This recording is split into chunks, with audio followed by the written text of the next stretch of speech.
ধন্যবাদ। আজকে খুব গুরুত্বপূর্ণ একটা দিন। আজকে আমরা জুলাই জাতীয় সনদ বাস্তবায়ন আদেশ অনুসারে জুলাই সনদে বর্ণিত সংবিধান সংস্কার সম্পর্কিত প্রস্তাবের বিষয়ে বাংলাদেশের মানুষের মতামত বা সম্মতি জানার জন্য একটা আইন করেছি, গণভোট আইন। যে গণভোটটা হবে সেই গণভোটটা কীভাবে গ্রহণ করা হবে এই প্রক্রিয়াটা ডিটেইল আউট করার জন্য আমরা গণভোট অধ্যাদেশ প্রণয়ন করেছি। এই অধ্যাদেশটা আজকে মন্ত্রী পরিষদের সভায় চূড়ান্তভাবে অনুমোদিত হয়েছে। আমরা আশা করছি আজকে বা কালকের মধ্যে এটা গেজেট নোটিফিকেশন হয়ে যাবে। এই আইনটা প্রণয়ন করার ক্ষেত্রে আমরা নির্বাচন কমিশনের, বিশেষ করে নির্বাচন কমিশনের সচিব আছেন জনাব আক্তার আহমেদ, ওনার অনেক সহযোগিতা পেয়েছি। আমাদের অ্যাটর্নি জেনারেল সাহেব সহযোগিতা করেছেন, আমাদের কয়েকজন উপদেষ্টা সরাসরিভাবে ইনভলভ ছিলেন, আমাদের আইন মন্ত্রণালয়ে ইনভলভ ছিলেন। আমি আপনাদেরকে এই গণভোট যে অধ্যাদেশ আছে সেখানে গুরুত্বপূর্ণ যে কিছু বিধান আছে সেগুলি আপনাদের বলছি। প্রথম হচ্ছে গণভোটের প্রশ্ন কি, এটা আমরা আগেও ক্লিয়ার করেছি। গণভোটের প্রশ্ন থাকবে একটি মাত্র প্রশ্ন থাকবে। প্রশ্নটা হচ্ছে আপনি জুলাই জাতীয় সনদ সংবিধান সংস্কার বাস্তবায়ন আদেশ 2025 এবং জুলাই সনদে লিপিবদ্ধ সংবিধান সংস্কার সম্পর্কিত নিম্নলিখিত প্রস্তাবসমূহের প্রতি আপনার সম্মতি জ্ঞাপন করিতেছেন। তারপর সেখানে হা এবং না দুইটা বক্স থাকবে। যারা সম্মতি জানাচ্ছেন তারা হাতে ভোট দিবেন, যারা জানাচ্ছে না তারা নাতে ভোট দিবেন। প্রস্তাবগুলো কি, কোন চারটা প্রস্তাবে আমরা ওনাদের সম্মতি চাচ্ছি বা অসম্মতি জানতে চাচ্ছি। একটা হচ্ছে ক, নির্বাচনকালীন তত্ত্বাবধায়ক সরকার, নির্বাচন কমিশন এবং অন্যান্য সাংবিধানিক প্রতিষ্ঠান জুলাই সনদে বর্ণিত প্রক্রিয়ার আলোকে গঠন করা হবে। খ, আগামী জাতীয় সংসদ হবে 2 কক্ষ বিশিষ্ট এবং সংসদ নির্বাচনে দলগুলির প্রাপ্ত ভোটের অনুপাতে 100 সদস্য বিশিষ্ট একটি উচ্চ কক্ষ গঠিত হবে এবং সংবিধান সংশোধন করতে হলে উচ্চ কক্ষের সংখ্যাগরিষ্ঠ সদস্যের অনুমোদন প্রয়োজন হবে। গ, সংসদে নারীর প্রতিনিধি বৃদ্ধি, বিরোধী দল হতে ডেপুটি স্পিকার এবং কয়েকটি সংসদীয় কমিটির সভাপতি নির্বাচন, মৌলিক অধিকার, বিচার বিভাগের স্বাধীনতা, স্থানীয় সরকার, প্রধানমন্ত্রীর মেয়াদ, রাষ্ট্রপতির ক্ষমতা সহ যে 30টি বিষয়ে জুলাই জাতীয় সনদে ঐক্যমত্য হয়েছে সেসব বাস্তবায়নে আগামী সংসদ নির্বাচনে বিজয়ী রাজনৈতিক দলগুলো বাধ্য থাকবে। খ, জুলাই জাতীয় সনদে বর্ণিত অপরাপর সংস্কার রাজনৈতিক দলগুলির প্রতিশ্রুতি অনুযায়ী বাস্তবায়ন করা হবে। এখন আপনাদের অনেকের প্রশ্ন থাকতে পারে যে 30টা প্রস্তাব কি। এই 30টা প্রস্তাব যেখানে ঐক্যমত্য হয়েছে, প্রথমে বলি ঐক্যমত্য মানে কি। এই 30টা প্রস্তাবে জুলাই সনদ স্বাক্ষরকারী প্রতিটি দল তাদের সম্মতি জানিয়েছে। আবার বলি, জুলাই সনদ স্বাক্ষরকারী প্রতিটি দল তাদের সম্মতি জানিয়েছে এবং একই সাথে এনসিপি যে আছে, জুলাই গণঅভ্যুত্থানে নেতৃত্ব প্রদানকারী দলদের যে রাজনৈতিক সংগঠন, তারাও সম্মতি জানিয়েছে। জুলাই সনদে তাদের স্বাক্ষর না থাকলেও তারা এই 30টি প্রস্তাবে তাদের সম্মতি জানিয়েছিল। এই জন্য এটাকে আমরা বলছি এই 30টি প্রস্তাবে ঐক্যমত্য হয়েছে। এই 30টি প্রস্তাব এই গণভোট অধ্যাদেশের অ্যাপেন্ডিক্সে আমরা দিয়ে দিচ্ছি, যাতে আপনাদের এবং বাংলাদেশের প্রতিটা মানুষের জানা থাকে এই 30টি প্রস্তাব কী। গণভোটের ব্যাপারে কিছু গুরুত্বপূর্ণ বিধান এখানে আমাদের গণভোট অধ্যাদেশে রয়েছে। একটা হচ্ছে ত্রয়োদশ জাতীয় সংসদ নির্বাচন, মানে আগামী জাতীয় সংসদ নির্বাচনের জন্য যেসব ভোট কেন্দ্র নির্ধারণ করা হবে সেসব ভোট কেন্দ্রেই গণভোট অনুষ্ঠিত হবে। সংসদ নির্বাচনের জন্য প্রস্তুতকৃত ভোটার তালিকাই হবে গণভোটের ভোটার তালিকা। সংসদ নির্বাচনে ভোট গ্রহণের সময়ই হবে গণভোট গ্রহণের সময়। গণভোটের ব্যালট জাতীয় সংসদ নির্বাচনের ব্যালট থেকে পৃথক হবে। আমাদের আক্তার ভাই আজকে আমাদের মিটিংয়ে বলেছেন গণভোটের ব্যালটটা হবে ভিন্ন কালারের, যাতে কেউ কনফিউজ না হয়। সংসদ নির্বাচনের জন্য কমিশন কর্তৃক যে সমস্ত সহকারী রিটার্নিং অফিসার, প্রিজাইডিং অফিসার বা পোলিং অফিসার নিয়োগ করা হবে, ওনারাই গণভোটে এই returning officer, polling officer, presiding officer হিসেবে দায়িত্ব পালন করবেন। মুলতবি ভোট গ্রহণটা বলা হয়েছে যদি প্রিজাইডিং অফিসারের কোনো কারণে ভোট গ্রহণ বাধাগ্রস্ত হয়, উনি দেখছেন আর ভোট নেওয়া যাচ্ছে না, তখন উনি ভোট গ্রহণ স্থগিত করতে পারবেন। নির্বাচন কমিশন যদি এই মর্মে সন্তুষ্ট হয় যে অন্যান্য ভোট কেন্দ্রের ফলাফল দ্বারা গণভোটের ফলাফল নির্ধারণ করা সম্ভব নয়, শুধুমাত্র তখন কমিশন ওই সমস্ত কেন্দ্রে পুনরায় ভোট গ্রহণের নির্দেশ প্রদান করবে।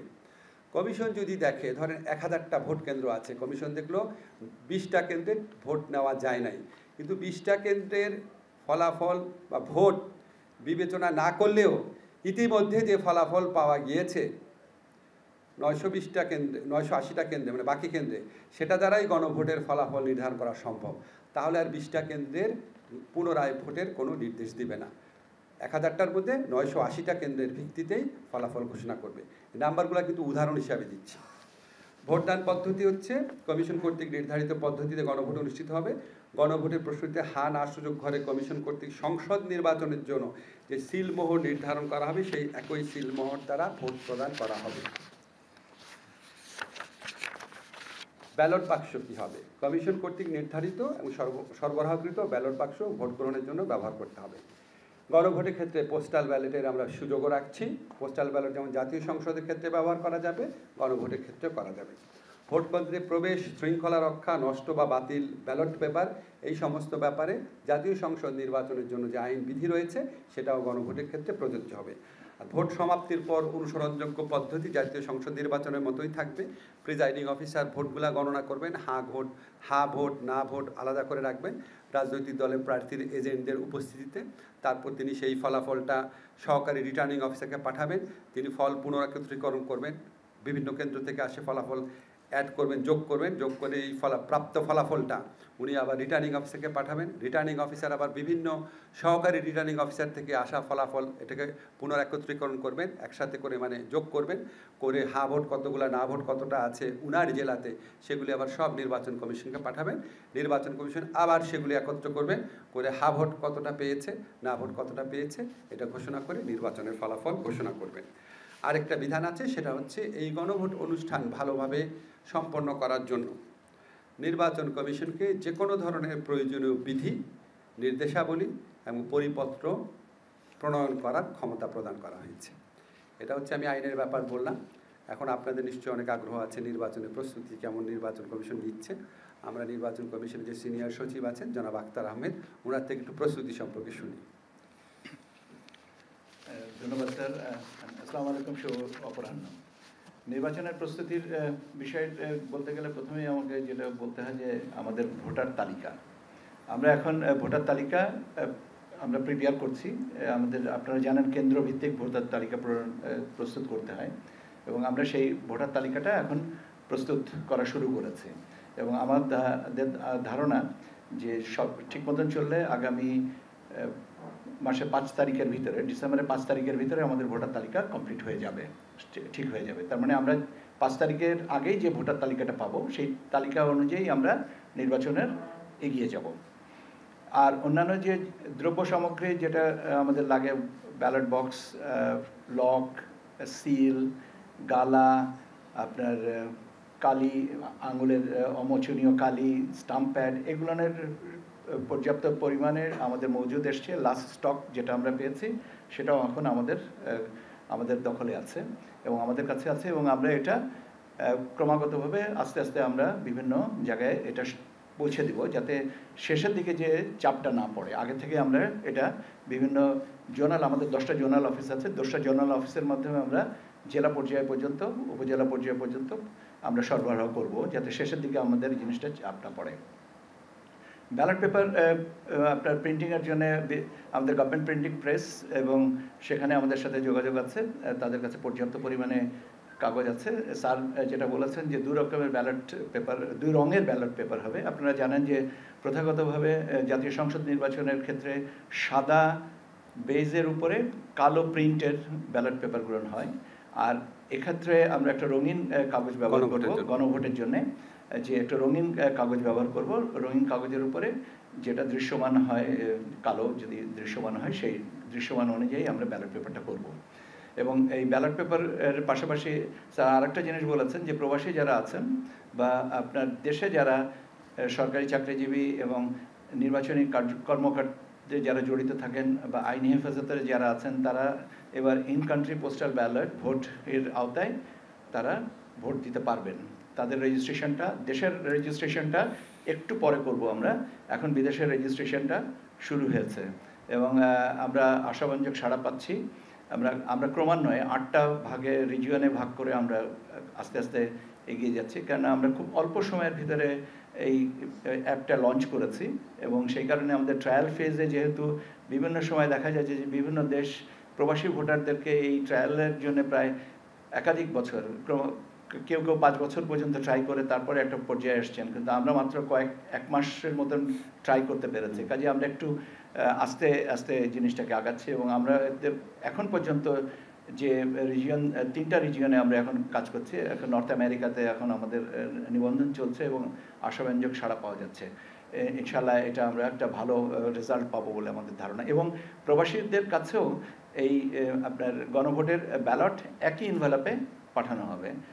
একটা হচ্ছে যে পার্লামেন্টারি ইলেকশনের জন্য, জাতীয় সংসদ নির্বাচনের জন্য ব্যালট পেপার, পাশাপাশি সাথে একই ইনভেলপে এটা গোনার সময় জিনিসটা আলাদা করে নেওয়া হবে এবং সেই কারণে এটা ভিন্ন রঙের ব্যালট পেপার ব্যবহার করা হচ্ছে গণভোটের কারণে, গণভোটের ব্যাপারে। আর আমাদের যে বিভিন্ন পর্যায়ের যে প্রশিক্ষণ যেটা আছে, সেই প্রশিক্ষণ কার্যক্রমগুলো চলছে। আমরা কয়েকদিন আগে উপজেলা নির্বাহী কর্মকর্তাদের প্রশিক্ষণটা কমপ্লিট করেছি। এখন আমরা ক্রমাগতভাবে যারা প্রিজাইডিং অফিসার হবেন, অ্যাসিস্ট্যান্ট প্রিজাইডিং অফিসার হবেন, পোলিং অফিসার হবেন, তাদের জন্য আমরা যে প্রশিক্ষণের ব্যবস্থাটা নেওয়া হচ্ছে এবং আমরা যথাসময়ে এটা করতে পারবো বলে বিশ্বাস করি। মোটামুটিভাবে প্রয়োজন যে আমাদের প্রস্তুতির জন্য যে সমস্ত প্রয়োজনীয় ব্যাপারগুলো আছে সেগুলো আমরা অন টাইম অ্যান্ড অনলাইন। এখন ইমপ্লিমেন্টেশনটা ইনশাল্লাহ আমরা সময় মতন করতে পারবো, যাতে আমরা ফেব্রুয়ারিতে একটা সুন্দর নির্বাচন উপহার দিতে পারি। স্যার আর কিছু না, জাস্ট আপনাদের দৃষ্টি আকর্ষণ করছি, এবার নির্বাচনে বাংলাদেশের ইতিহাসে প্রথমবারের মতো 2টা জিনিস হবে। একটা হচ্ছে পোস্টাল ব্যালট, বিদেশি যারা আমাদের প্রবাসী ভাই বোনরা আছেন ওনারা ভোট দেওয়ার সুযোগ পাবেন। আর সেকেন্ড হচ্ছে একই দিনে জাতীয় সংসদ নির্বাচন এবং গণভোট অনুষ্ঠিত হচ্ছে। বুঝতেই পারছেন আমাদের জন্য চ্যালেঞ্জটা অনেক বড়। তো আমরা আমাদের বাংলাদেশের মানুষের যে উৎসাহ দেখছি, রাজনৈতিক দলগুলোর যে উৎসাহ দেখছি, আগ্রহ দেখছি, আপনারা সাংবাদিক ভাইরা অত্যন্ত পজিটিভলি বিষয়গুলো কাভারেজ করছেন। ইনশাআল্লাহ আমরা সবাই মিলেই এই 2টা চ্যালেঞ্জই খুব ভালোভাবে মোকাবেলা করতে পারবো। এবার আপনাদের কোনো প্রশ্ন থাকলে করতে পারেন। স্যার, রিয়াল টাইমে এখন 31,801 জন নিবন্ধন করেছে প্রবাস থেকে, এটাও বলে দিতে পারেন। আচ্ছা, জাস্ট এই মুহূর্তে আপনাদের বলতে পারি 31,801 জন প্রবাসী ভোটার নিবন্ধন করেছেন। আমরা আশা করছি এটা কয়েক লাখে পৌঁছাবে রিয়াল টাইমে সেটা। জি জি, আপনারা গণভোট এবং একই দিন হবে, আপনার ভোট কেন্দ্র একই ভোট কেন্দ্র হবে, সেক্ষেত্রে কি ভোট কেন্দ্র বাড়াতে হবে কিনা? কারণ আপনারা নির্বাচন যেটা ভোট কেন্দ্র জাতীয় নির্বাচনের জন্য আপনারা করেছেন, এক্ষেত্রে তো ডাবল ভোট দিতে হবে, ভোটের সময় তো দ্বিগুণ হয়ে যাবে, সেক্ষেত্রে ভোট কেন্দ্র কতটি ভোট কেন্দ্র বাড়াতে হবে বলে মনে করেন? আপনার প্রশ্নের জন্য অসংখ্য ধন্যবাদ। আপনার প্রশ্নটা অত্যন্ত যথাযথ এবং ধন্যবাদ দিলাম। আমরা এই বিষয়টা পর্যালোচনা করার জন্যে আমরা আগামী 29 তারিখ শনিবার সকাল 8টা থেকে 12টা পর্যন্ত আমরা একটা মক রিহার্সাল করছি এবং ওখানে রিয়াল টাইমে কতটুকু প্রয়োজন লাগে ক্রস সেকশন অফ পিপল নিয়ে আমরা ওখানে এই মক রিহার্সালটা করব এবং তারপরে আমরা সিদ্ধান্তে আসতে পারবো যে আমাদের ভোট কেন্দ্র বাড়াতে হবে নাকি বুথ বাড়াতে হবে নাকি উভয়টাই বাড়াতে হবে। কাজে একটু শনিবার পর্যন্ত অপেক্ষা করেন।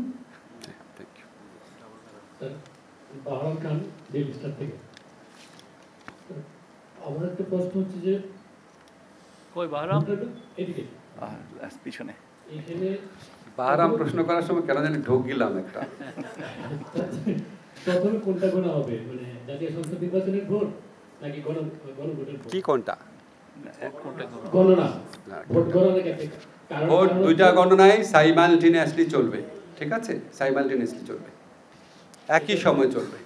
এটা একটা আর হচ্ছে যে 30টা মানে ইয়ার বিষয়ে সব দল ঐক্যবদ্ধ হয়েছে সেটা আপনারা যুক্ত করে দিয়েছেন, কিন্তু যে 4টা প্রশ্ন রাখা হয়েছে মূল ইয়ার জন্য, হারার জন্য, সেখানে তো সব দলের মানে নিরঙ্কুশ সমর্থন নাই, ইয়া আছে কি বলে দুটো ডিসেন্ট আছে, তো সেইটা আপনারা ইয়া হয়ে গেল না, বিপরীত ধর্ম হয়ে গেল না?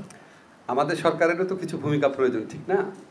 আমাদের এই সরকারও তো জনগণের সংস্কারের আকাঙ্ক্ষাকে রিপ্রেজেন্ট করে, এই সমস্ত মানুষের কথাবার্তা শুনে আমাদের তো কিছু সিদ্ধান্ত নেওয়ার ব্যাপার আছে। আর 4 নাম্বার যেটা আছে ওটা তো আমরা বলেই দিয়েছি রাজনৈতিক দলগুলো প্রতিশ্রুতি অনুযায়ী। আর 30টার ব্যাপারে ঐক্যমত যেটা, সেটা বলেছি যে এটা ওনারা করতে বাধ্য থাকবেন, কারণ ওনারা এখানে প্রতিশ্রুতি দিয়েছেন। আর বাকি থাকে 2টা। প্রথমটাতে বলা হয়েছে যে ওই প্রক্রিয়ার আলোকে করবেন। ওনাদের আলাপ আলোচনার মধ্যে এটার ইঙ্গিত আছে কীভাবে করা যাবে। আর উচ্চকক্ষেরটা আমরা বলেছি যে যে এটা আপনি বলতে পারেন, এটা আমরা অধিকাংশ রাজনৈতিক দল যেই মতামতটা দিয়েছে সেটার ভিত্তিতে আমরা বলেছি আর কি। এই ধরেন আমি বলতে পারি যে কোনো রাজনৈতিক দলের জন্যই খুব অসহনীয় কোনো কিছু এখানে রাখা হয়নি।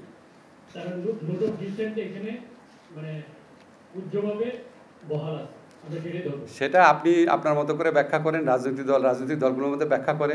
আমরা আমাদের মতো যা বুঝেছি ক্লিয়ার কাট প্রত্যেকটা শব্দের মধ্যে সেটা বলা হয়েছে। এখন কে কীভাবে ব্যাখ্যা করবে সেটা তাদের ব্যাপার।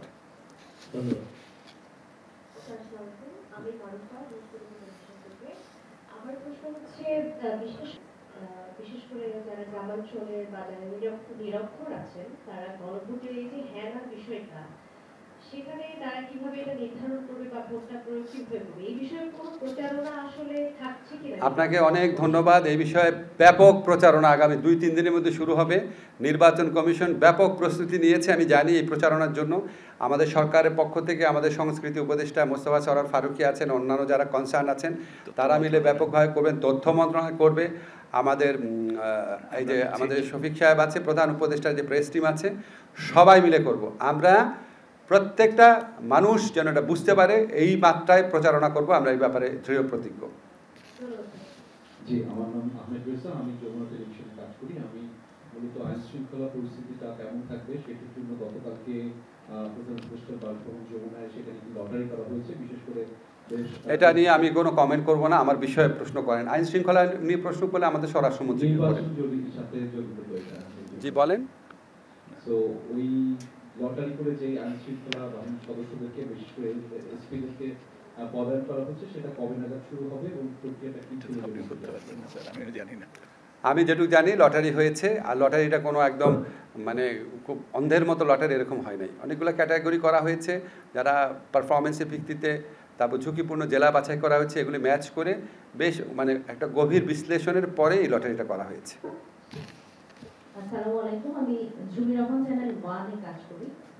আমি আসলে সাধারণ প্রশ্নই করতে চাই যে গণভোট নিয়ে অনেক দ্বিধা রয়েছে, যেমন 4টি প্রস্তাব যে তুলে ধরা হবে তার মাঝে যদি একটি বা দুইটিতে কেউ সম্মত না হন, বা কিন্তু তিনি বাকি দুটিতে আবার চাচ্ছেন যে এই দুটি হোক কিন্তু বাকি দুটি হবে, এই অপশনটা সাধারণ মানুষের এই কথাটি জানতে চাচ্ছে, এটি বিবেচনায় এসেছে কিনা? অবশ্যই বিবেচনা আসছে। ধরেন কোনো একটা দলকে যখন ভোট দেন বা প্রার্থীকে যখন ভোট দেন, ওনার কি সব কিছু পছন্দ করেন? সব করেন? সব তো করেন না। আপনি বিচার করেন ওনার অপছন্দনীয় ব্যাপার কতগুলো আছে, পছন্দনীয় কতগুলো আছে, কম্পারেটিভলি বিচার বিবেচনা করে আপনি ভোট দেন। এখানে 4টা প্রস্তাব সংস্কার প্রস্তাব, সবগুলাই সংস্কার প্রস্তাব। তো 4টা প্রস্তাব বিবেচনা করে আপনার যদি মনে হয় আপনি অধিকতর সম্মত তাহলে হ্যাঁ দিবেন, আর যদি অধিকতর অসম্মত তাহলে না দিবেন।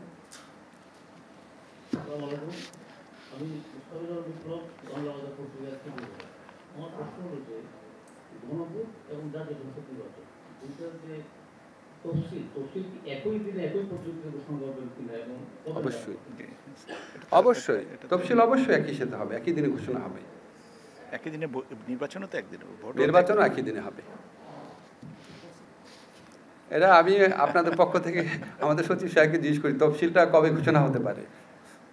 স্যার, এটা যে কথাটা আমি সবসময় আমাদের ওখানের ইলেকশন বিটে আছেন, আমি জানার 5 মিনিটের মধ্যে জানিয়ে দেবো।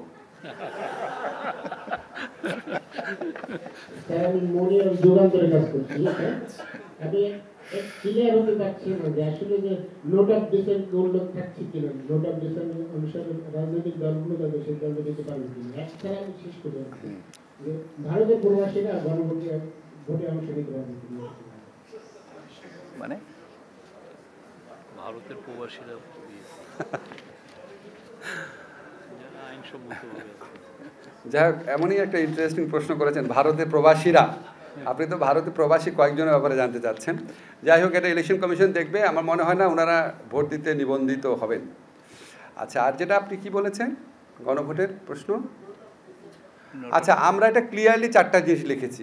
আপনারা নিজেরা বিচার বিশ্লেষণ করে বিশেষজ্ঞদের মতামত নিয়ে আপনারা খুঁজে বের করেন। আমরা যেভাবে বুঝেছি সেভাবে লিখেছি, এটা নিয়ে আর মানে নতুন করে ব্যাখ্যা দেওয়ার কিছু নেই আমার। আমি হাসান আল মামুন ডিবিসি নিউজে কাজ করছি। আমার প্রশ্ন হচ্ছে যে জামাত এবং ইসলামী যে দলগুলো জাতীয় নির্বাচনের আগে গণভোট চাচ্ছে, এই বিষয় নিয়ে আসলে আপনারা কি ভেবেছেন? এটা আবার বলতে হবে, আদেশের মধ্যে আইনের মধ্যে বারবার বলছি একই দিনে, বারবার তো বলছি এটা। আমার আরেকটা প্রশ্ন ছিল, যদি একটু নিতেন। জি। একটা প্রশ্ন যে দেশে যারা নির্বাচনের দায়িত্ব পালন করবে তাদেরকেও একটা ভোটে নির্বাচনে অংশগ্রহণ করার একটা সুযোগ থাকবে, ফলে সেখানে কোন পেশার সবাই যুক্ত থাকতে পারবে সেটা যদি একটু ক্লিয়ার করতেন, যে পুলিশ, সাংবাদিক বা কারা কারা থাকছেন যদি একটু। আরপিও অনুযায়ী দেশের অভ্যন্তরে 4 ক্যাটাগরির মানুষ পোস্টাল ব্যালটের মাধ্যমে ভোট দিতে পারেন। 1, প্রবাসী; 2, সরকারি চাকরিজীবী যারা কর্মসূত্রে নিজের কনস্টিটিউয়েন্সির বাইরে দাপ্তরিক দায়িত্ব পালন করেন; 3, যারা আইনি হেফাজতে আছেন; 4, যারা নির্বাচনের দিনে দায়িত্ব পালন করেন। এই 4 ক্যাটাগরি পোস্টাল ব্যালটের মাধ্যমে ভোট দিতে পারবেন এবং তাদের নিবন্ধনটা অ্যাপের মাধ্যমে হবে। একটু আগে স্যার জানিয়েছেন যে প্রবাসীদের ক্ষেত্রে আমরা কত সংখ্যায় নিবন্ধন পেয়েছি দেশের অভ্যন্তরে। এর 4টার বাইরে এই মুহূর্তে আমাদের প্রভিশন নাই আরপিওতে। ধন্যবাদ আপনাকে।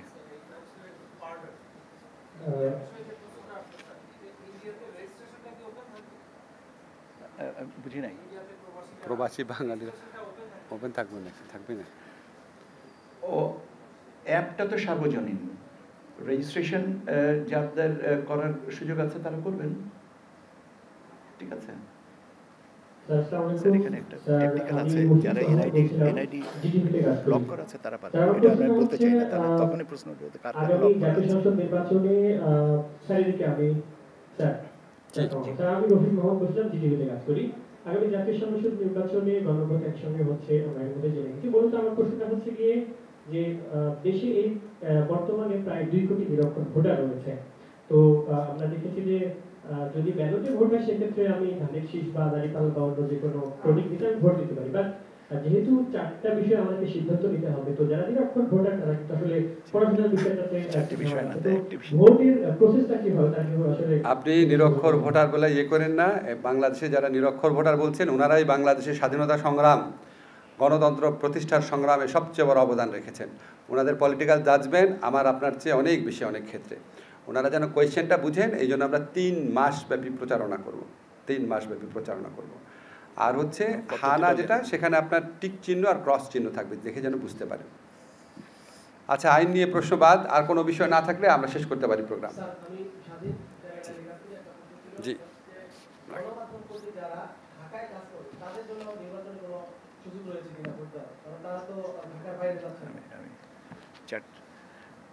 আমি ক্ষমাপ্রার্থী যে আমি যারা পোস্টাল ব্যালটের মাধ্যমে ভোট দিতে পারবেন 4টা ক্যাটাগরি, এই ক্যাটাগরিতে সংবাদকর্মীদের বিষয়টা এখন নাই আরপিও বিধানের অনুযায়ী, কাজে দুঃখিত।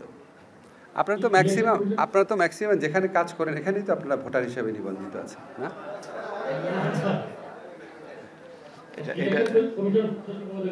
একটা প্রশ্ন যে বিএনপির পক্ষ থেকে যারা আরো সেটা নির্বাচন কমিশন অফিসার নিয়োগ করার জন্য প্রস্তাব করা হয়েছিল আপনাদের সঙ্গে আলোচনায়, সেটার বিষয়ে আপনারা কি সিদ্ধান্ত নিয়েছেন? এটা তো আলোচনা আরো করতে হবে, আলোচনা করে যখনই সিদ্ধান্ত হবে জানিয়ে দেওয়া যাবে। এখনো তো পর্যন্ত এবারে এই ব্যাপারে কমিশন থেকে কোনো নির্ধারিত জানাতে হবে বলে দেন। আমি ওই আবারও পুনরাবৃত্তি করব, 5 মিনিটে জানিয়ে দেবো।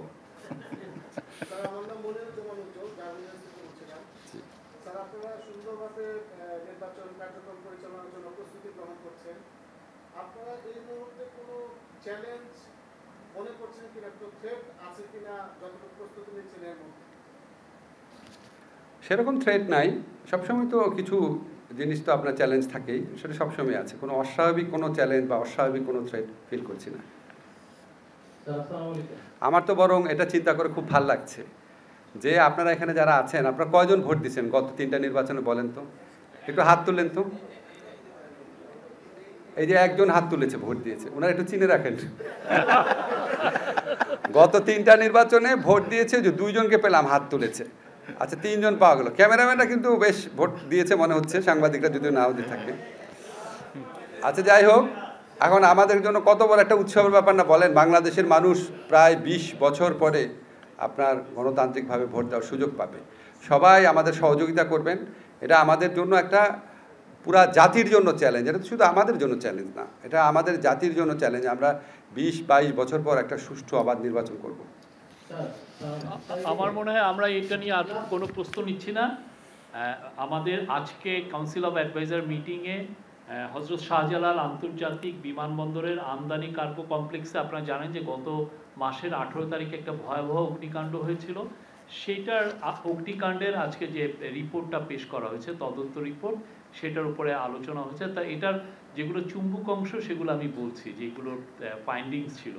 প্রথম কথা হচ্ছে যে এই আগুনটা লেগেছে হচ্ছে কার্গো ইয়েতে, এবং এর আগে প্রথম যে অবস্থাটা ছিল যে এই তদন্ত কমিটি পেয়েছেন যে বিভিন্ন কুরিয়ার এজেন্সির জন্য নির্ধারিত 48টি ছোট ছোট লোহার খাঁচার অফিস ছিল সেখানে। কুরিয়ার শেডের ভিতরে অফিস এলাকায় ফায়ার অ্যালার্ম, স্মোক ডিটেক্টর ও স্প্রিংকলার ছিল না। আপনি জানেন স্প্রিংকলার দিয়ে পানি দেওয়া হয়। কোনো অগ্নি নির্বাপক হাইড্রেন্ট ছিল না। কোনো ধরনের নিয়মের তোয়াক্কা ও সতর্কতা ছাড়াই পলিথিনে মোড়ানো কাপড়ের রোল, রাসায়নিক পদার্থ, সংকুচিত বোতলের পারফিউম এবং বডি স্প্রে, ইলেকট্রনিক জিনিসপত্র, ব্যাটারি, ওষুধজাত পণ্যের কাঁচামালের মতো অত্যন্ত দাহ্য এবং অন্যান্য দাহ্য পদার্থ এলোপাতারিভাবে সেখানে স্তূপকৃত করে রাখা হয়েছিল। আচ্ছা, আগুনটা লাগে হচ্ছে 2:09 এবং প্রথম এইটা দৃশ্যমান হয় স্মোক হচ্ছে 2:15 এবং এটা 14:15 আর কি। এখানে প্রথম একজন আনসার কর্মী এইটা প্রথম এটা ডিটেক্ট করেন। তো এটার বাইরে থেকে সর্বপ্রথম দৃশ্যমান ধোঁয়া দেখা যায় হচ্ছে 14:15 মানে 2:15-তে। প্রত্যক্ষদর্শী একজন আনসার কর্মী। আর সিভিল এভিয়েশন কর্তৃপক্ষের সর্বপ্রথম অগ্নি নির্বাপক গাড়ির আগমন ঘটে হচ্ছে 2:22-এ। 7 মিনিটের মধ্যে আসছে। হ্যাঁ, বেবি চক মানে আপনি জানেন সিভিল এভিয়েশন অথরিটির দ্বিতীয় অগ্নি নির্বাপক গাড়ির আগমন ঘটে হচ্ছে 2:25-এ।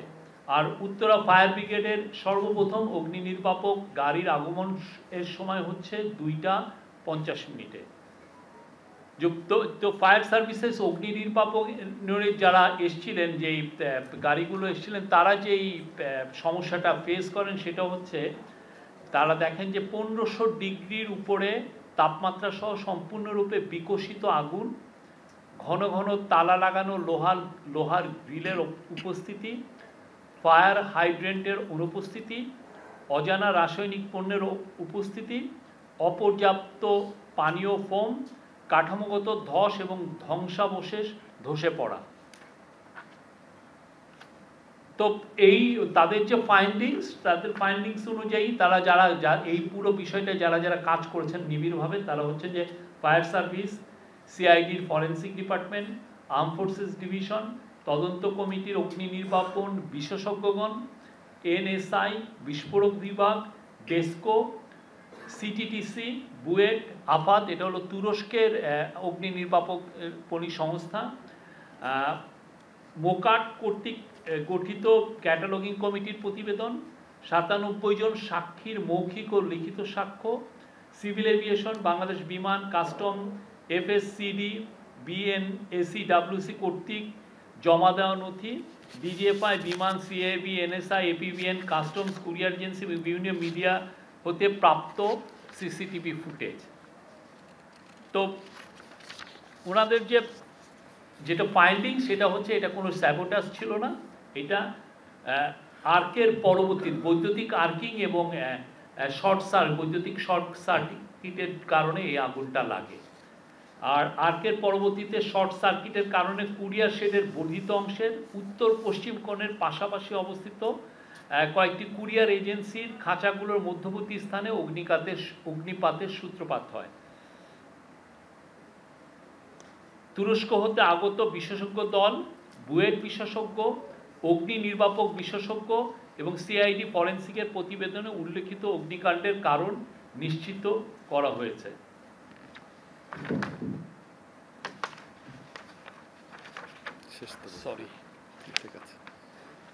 আর অনুসন্ধানে প্রাপ্ত প্রধান ত্রুটিসমূহ আপনারা জানেন যে এই জায়গায় এইটা ওনারা জানতে পেরেছে, এই অনুসন্ধানে আসে যে মোট 7টি 2013 সালের পরে এখানে 7টি বড় অগ্নিকাণ্ড ঘটেছে, যেটা হয়তো অনেকগুলো নিউজও হয়নি।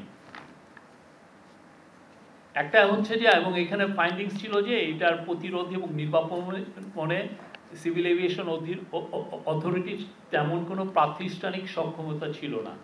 এখানে সুপারিশ করা হয়েছে হলো বিদ্যমান ব্যবস্থা থেকে সরে এসে বিমানবন্দর কার্যক্রমের রক্ষণাবেক্ষণ পরিচালনার জন্য একটি স্বতন্ত্র কর্তৃপক্ষ অপারেটর প্রতিষ্ঠা করা যেতে পারে। বেবিচক মানে সিভিল এভিয়েশন অথরিটি শুধুমাত্র নিয়ন্ত্রণকারী রেগুলেটর হিসেবে দায়িত্ব পালন করতে পারে। সবচেয়ে গুরুত্বপূর্ণ কেপিআই যেমন কি পয়েন্ট ইনস্টিটিউশনের সুরক্ষা নিশ্চিত করার জন্য সিএএবি কর্তৃক আইসিএও এবং বিএনবিসির বাস্তবায়ন নিশ্চিতকরণ। বিমান বাংলাদেশ এয়ারলাইন্সের কার্যক্রম শুধুমাত্র ফ্লাইট পরিচালনার মধ্যে সীমাবদ্ধকরণ এবং সিএএবি নিযুক্ত একজন দক্ষ অপারেটরের উপর গ্রাউন্ড হ্যান্ডলিং ও অন্যান্য কার্যক্রমের দায়িত্বভার অর্পণ। বেবিচক কর্তৃক ফায়ার সার্ভিস অ্যান্ড সিভিল ডিফেন্সের সাথে সমন্বয় করতে দ্রুততম সময়ের মধ্যে একটি বিশেষ শ্রেণীর ফায়ার স্টেশন নির্মাণের জন্য প্রয়োজনীয় ব্যবস্থা গ্রহণ। স্থানীয় এবং আন্তর্জাতিক নিয়ম অনুসরণ করে বিপজ্জনক পণ্য এবং রাসায়নিক গুদাম উন্নত স্থানান্তর করার জন্য এরা বলেছেন। বিএনবিসি অনুসরণ করে উপযুক্ত স্থানে নিলামযোগ্য পণ্যের জন্য পৃথক কাস্টমস গুদাম স্থাপন। অ্যাপ্রন এলাকায় কোনো প্রকার মালামাল মজুদ নিষিদ্ধ করতেও তারা বলেছেন। এই ছিল মোটামুটি এটার ফাইন্ডিংস। Thank you. এটার বিষয়ে আমরা কোনো প্রশ্ন দিতে পারবো না। আপনারা তদন্ত কমিটি যারা তদন্ত করেছেন তাদের সাথে কথা বলবেন, আমরা এটার ফাইন্ডিংসটা আপনাদের সাথে শেয়ার করব। এটা তদন্ত কমিটি, এটা আজকে এই তদন্ত কমিটির রিপোর্টটা উপস্থাপন করেছেন আমাদের